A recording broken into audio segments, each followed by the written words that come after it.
Hello, everyone. In this video, we're going to talk about price floors. So recall that a price floor is going to be that minimum legal price. And we know that governments impose price floors sometimes to establish a minimum wage or to kind of protect certain individuals. Now, regardless of what those intended consequences are, we also have to think about some unintended consequences. So let's look at a $6 price floor on milk. Let's say that that price floor means that the minimum legal price that's allowed to be charged for milk is $6 per gallon. Consumers will purchase less, but our producers are going to manufacture a lot more because they want to get that good price. So that means there's going to be a surplus of milk. Because that price floor is $6, manufacturers can try to make their product more attractive by making the containers larger.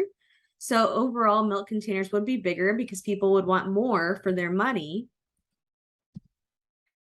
And because of that surplus, sellers would have a strong incentive to undercut the price floor in order to avoid having to discard leftover milk. So that means that a lot of illegal discounts would happen to be able to reduce that milk surplus. Producers would not end up being better off because they would have trouble selling what they produce, and the result of that would be quite a lot of spoiled milk. Now, what we want to look at next is the overall effect of price floors in three different situations: a non-binding price floor, a binding price floor, and the long-run effects of a price floor. And this is really similar to with price ceilings. We're just looking at it now from that minimum or floor perspective. So first up, we have a non-binding price floor. Here we have our regular supply and demand for the gallon of milk, and our equilibrium price is $3. If the government sets a required minimum floor, the minimum amount that could be charged of $2, this is a non-binding floor because it's below what they're already charging. Anything in the red would be an illegal price, anything in the green would be legal, but nothing would really happen because we would stay at that equilibrium price of $3. Now, with a binding price floor, let's say that the equilibrium price per gallon is $3. But then a required minimum of $6 is set. Anything in the green would be legal and anything in the red would be illegal. So suppliers would go ahead and have this huge surplus because they would want to produce more to potentially get that higher $6 per gallon sell price. But the demand would go incredibly down. And that means that this surplus is what's left over that nobody would want.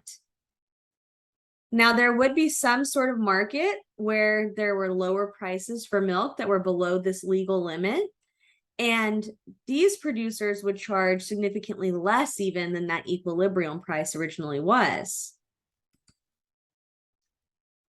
In the long run, we want to look at what would happen with this binding floor. So we know that that floor created that $6 minimum. And the surplus in the long run will expand rather than just being that smaller surplus that we saw before. It's going to expand as people begin to drink things other than milk. The black market price will go down even further. And in the long run, both producers and consumers will work on increasing that surplus because nobody will really want to buy milk, but producers will still be interested in getting those higher milk prices. Minimum wage is a really good example of a price floor that typically does work quite well. So minimum wage is the lowest hourly wage rate that firms can legally pay their workers. The idea here is to provide a living wage, although that is different depending on where you live. And it's supposed to help the people that are working who are often unskilled. It provides skills and experiences, and it's meant to be for jobs that are in things like fast food restaurants, or areas that you would be working before you finish a degree or established yourself in a particular industry. The rationale, again, is to provide that living wage, to help the working poor, and to provide skills and experience.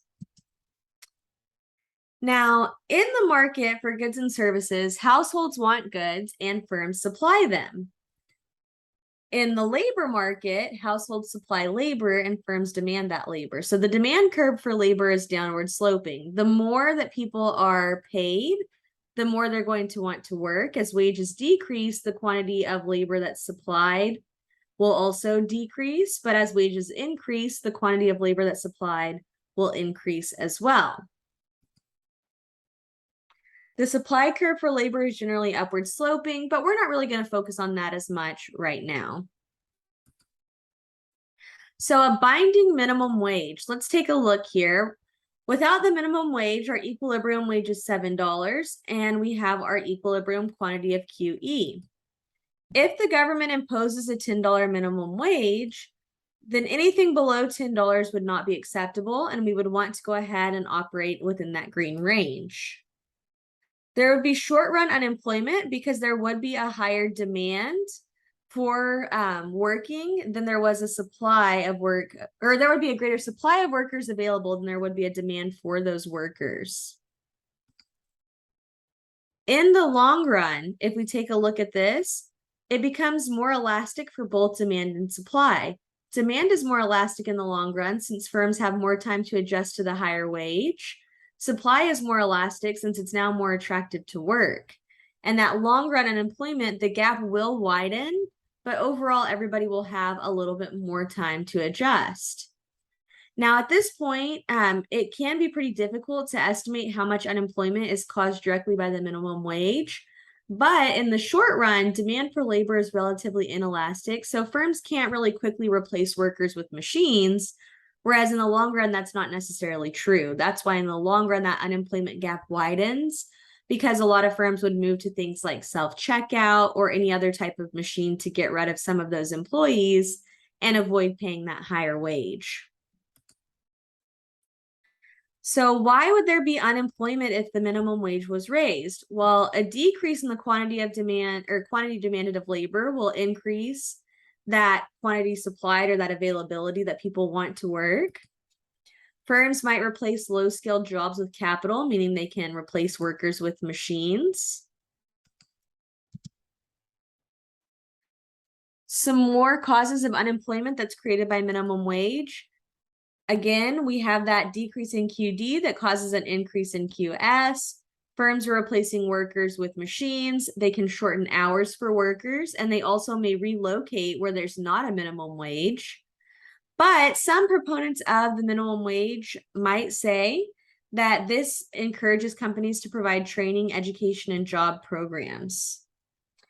So what happens if the minimum wage is below the market equilibrium wage? Well, let's take a look at that graphically. Here we have our market equilibrium wage of $10, and the old minimum was $7. If they move that new minimum up to $9, not a lot is going to happen. There's going to be no effect because both of these are non-binding price floors that occur below that natural equilibrium. So in that case, it would be a better case scenario because there is no non-binding, or there's no effect overall since that equilibrium wage is already higher than that binding or non-binding minimum. So why would the government even bother imposing a non-binding minimum wage? Well, the government might impose this non-binding minimum wage for some politically motivated reasons. If they increase minimum wage, even if it doesn't actually have an effect, it could allow politicians to win support from voters. By making it non-binding, the government basically is skirting or avoiding any of those negative consequences. And increases in minimum wage tend to lag increases in the market wage. So overall, in the long run, it might increase minimum wage for everyone, but it's doubtful, and it's kind of just an easy way to avoid the responsibility of imposing a binding floor. To wrap up this chapter, one of the main roles of prices is that they signal the relative scarcity of different goods. They also provide consumers and producers information on how they should act. Price controls lead consumers and producers to act in ways they would not have done without that control. If prices go down, people might buy something just because it's cheap. And then we also have some unintended consequences. A lot of times, price ceilings can cause shortages, price floors can cause surpluses, but there are also those other unintended consequences of either a ceiling or a floor that we talked about in previous videos. If you're feeling good about this chapter, as a final thought, You might want to think about this quote that says, "The curious task of economics is to demonstrate to men how little they really know about what they imagine they can design." In other words, unintended consequences happen quite often, and there's something we do have to take into consideration whenever possible. If you have any questions, please feel free to reach out. Otherwise, I will talk to you in the next one. Thank you.